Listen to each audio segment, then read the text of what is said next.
Teman-teman supporter dan para pencinta bola, kembali lagi bersama saya supporter Jusriyadi di channel komentar supporter bola 62. Ya teman-teman supporter dan para pencinta bola, ya di video kali ini kita akan mencoba membahas terkait dengan tim nasional Indonesia, khususnya timnas senior, di mana timnas senior kita akan berlaga di kualifikasi Piala Dunia ya di sisa putaran ketiga ini di bulan Maret. Dan ini menarik teman-teman, karena di awal Januari ya pelatih yang kita cintai, kita elukan bersama, yaitu Sintayong, tiba-tiba terdengar kabar dipecat oleh PSSI, yaitu Pak Erick Thohir, dan digantikan dengan pelatih yang saya pikir dia adalah salah satu legenda sepak bola Belanda, yaitu Patrick ya Kluivert, ya salah satu pelatih. Kalau dari segi kepelatihan memang pelatih ini belum menunjukkan kemampuan terbaiknya. Namun kalau kita melihat dari rekor sebagai pemain, ini sangat luar biasa ya, baik di timnas Belanda maupun di klub-klub besar Eropa.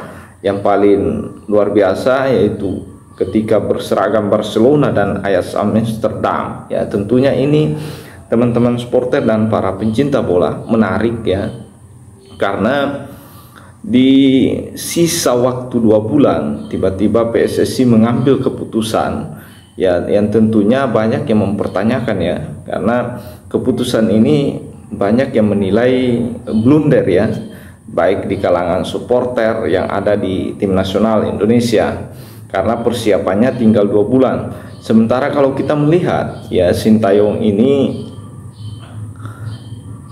masih punya peluang untuk meloloskan timnas Indonesia ke kualifikasi Piala Dunia ya, menuju Piala Dunia 2026, di mana Indonesia bertengger di posisi ketiga ya, artinya antara posisi kedua masih ada peluang untuk direbut ya, di mana timnas Indonesia ini mengoleksi 6 poin, sementara posisi kedua ya Australia mengoleksi 7 poin. Ini artinya ada peluang.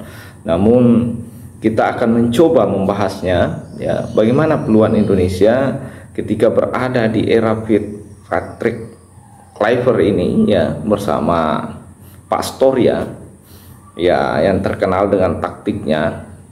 Kalau kita melihat jadwal ya teman-teman supporter dan para pencinta bola, kalau kita melihat jadwal kualifikasi Piala Dunia sisa laga ini ya, di mana akan dilangsungkan di bulan Maret ya, kalau tidak salah 20 Maret ya 2025 ya, di mana timnas Indonesia akan menghadapi laga berat ya, menghadapi Australia.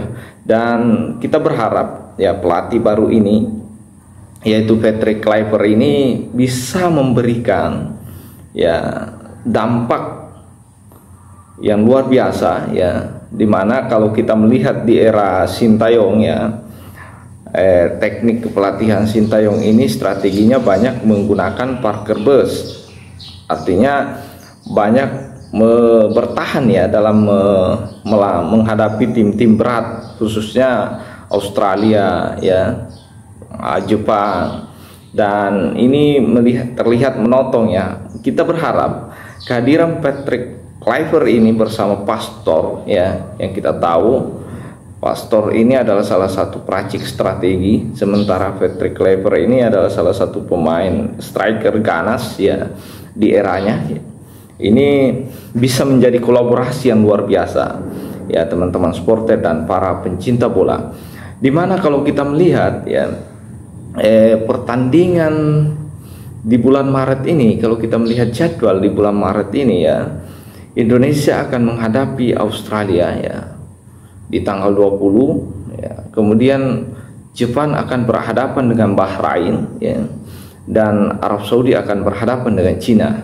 Ya, kalau kita melihat peta jadwal ini dengan membandingkan dengan klasemen sementara yang ada di grup C ini ya, di mana Indonesia berada di peringkat ketiga dengan poin 6 ya. Kalau Jepang sudah pasti ya, hampir dipastikan merebut tiket kualifikasi Piala Dunia atau melaju ke Piala Dunia.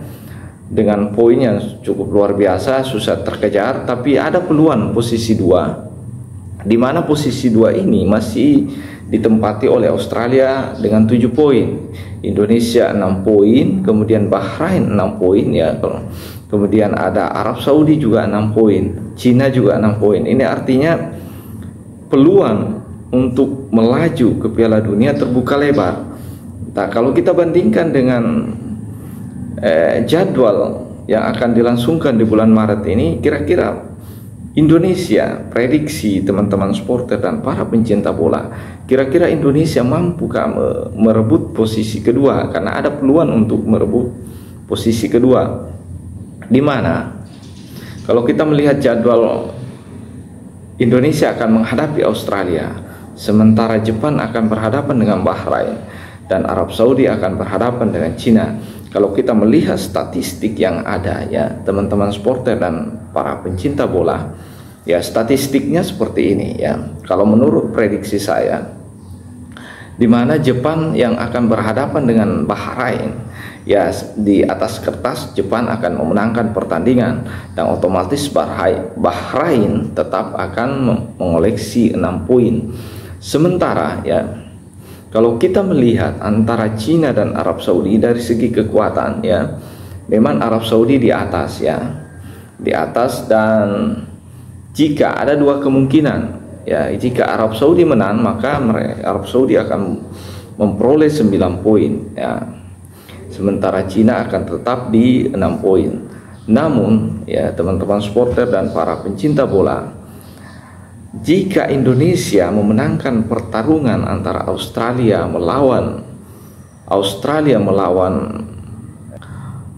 Indonesia ya, kemungkinannya bisa saja Indonesia memenangkan pertandingan itu, artinya Indonesia akan berada di urutan kedua. Karena kenapa? Head to head antara Arab Saudi ya, antara Arab Saudi dengan Indonesia ya, meskipun sama poinnya nanti, kalau ini terjadi 9 poin, maka Indonesia lebih unggul dari segi head to head. Ini Indonesia bisa merebut posisi kedua, dan peluang itu terbuka lebar ya. Kalau ini prediksi ini bisa terjadi, ataupun Cina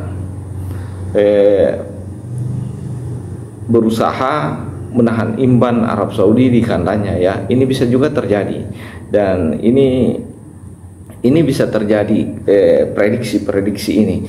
Namun kalau kita melihat lagi jadwal yang ada, apakah Patrick Kluivert dari segi pelatih yang baru ini mampu beradaptasi dengan kondisi waktu, dari segi pendekatan yang chemistry, ini yang menjadi pertanyaan ya. Karena menghadapi Australia bukanlah tim sembarangan. Australia adalah tim ya, salah satu tim langganan Piala Dunia dari zona Asia, dan ini tentunya perlu diwaspadai oleh teman-teman ya, teman-teman timnas Indonesia, baik dari segi pelatih maupun pemain ya. Karena kenapa? Memang dari segi budaya Patrick Kluivert ini berasal dari Belanda. Tentunya ini menjadi salah satu catatan positif ya, karena dari segi pemain naturalisasi kita atau diaspora kita, Belanda, banyak yang berasal dari Belanda, sehingga membangun chemistry antara keduanya memang sangat mudah dilakukan ya. Apalagi Patrick Kluivert ini adalah salah satu pemain ya, legenda, salah satu panutan di sepak bola Belanda ya, baik generasi muda mereka. Ini tentunya kita berharap Patrick Kluivert ini mampu memberikan perubahan dan membawa Indonesia di bulan Maret ini naik ke posisi kedua. Karena kenapa? Ini pertandingan yang sangat menentukan melawan Australia nanti, karena pertandingan ini, jika Indonesia mampu memenangkan pertandingan ini, maka akan menjadi modal berharga menghadapi 2 laga kandang, yaitu menghadapi Bahrain maupun Cina. Dan ini akan menentukan apakah kita akan lolos ke Piala Dunia. Ya, terima kasih teman-teman. Itulah mungkin informasi yang bisa saya sampaikan. Mungkin teman-teman punya prediksi lain, silahkan dikomentari di kolom komentar. Terima kasih. Salam sepak bola, salam pencinta bola, dan salam para supporter bola.